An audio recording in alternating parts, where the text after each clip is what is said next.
अस्सलाम वालेकुम।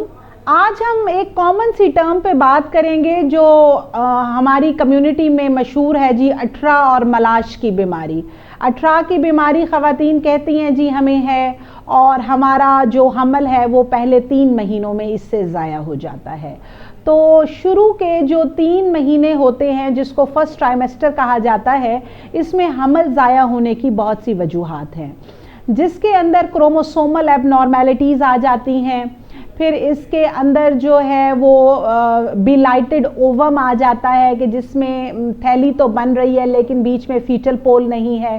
फिर इसके अंदर फैमिली मैरिजेस आ जाती हैं कि बहुत लंबे अरसे से ख़ानदान में शादियां होने की वजह से हमल ठीक नहीं होते और उनमें पेचीदगियाँ आने लग जाती हैं। फिर बाज़ दफ़ा जो है वो लॉन्ग ट्रैवल, लंबा सफ़र हो गया, भारी वज़न उठा लेना और जो है वो क्वाइटस में एहतियात ना करना, ये सारी वजूहात ऐसी हैं जिसमें पहले 3 माह में हमल ज़ाया हो सकता है। और इसको जो है आम जो लोग हैं वो अठरा और मलाश की बीमारी कहते हैं। और इसके लिए जो है आपको कुछ चीज़ों का ख्याल रखने की ज़रूरत है कि जैसे ही खातून को हमल ठहरता है उसको फौरी तौर पर अपनी डॉक्टर को कांटेक्ट करना चाहिए, स्पेशली अगर उसकी हिस्ट्री है कि उसके पहले बच्चे ज़ाया हो जाते हैं। उसमें कुछ ब्लड टेस्ट ज़रूरी हैं जिसमें खातून का ब्लड ग्रुप है और उसके शौहर का ब्लड ग्रुप है, वो चेक किया जाता है।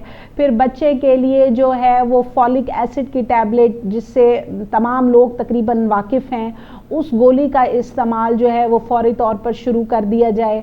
और ये गोली जो है तकरीबन 18 हफ्ते से लेकर 20 हफ्ते तक, यानी हमल के पहले 3 से 4 महीने में खाना ज़रूरी है। फिर कुछ आम एहतियात हैं, जैसा कि सबसे अहम चीज़ डाइट है। हार्मोन ज़्यादा होते हैं शुरू के 3 माह में, औरत को बहुत ज़्यादा वॉमिटिंग्स हो रही होती हैं, तो उसको शॉर्ट मील लेनी चाहिए, वक्फे वक्फे से थोड़ा थोड़ा करके खाएं। पानी भी एक एक घूंट करके पिएं, एक साथ भर के 1 से 2 गिलास पानी ना पी लें। फिर जो क्वाइटस है उसमें एहतियात करें, लंबा सफ़र के ऊपर लॉन्ग ट्रैवल्स पे ना जाएं। घर में सीढ़ियाँ हैं तो बहुत ज़्यादा उस पर चढ़े उतरे नहीं, भारी वज़न ना उठाएं और हील वाली जूती ना पहने। तो ये छोटी छोटी एहतियात ऐसी हैं जिससे शुरू के 3 महीने में आप अपने हमल को ज़ाया होने से बचा सकते हैं। Thank you so much.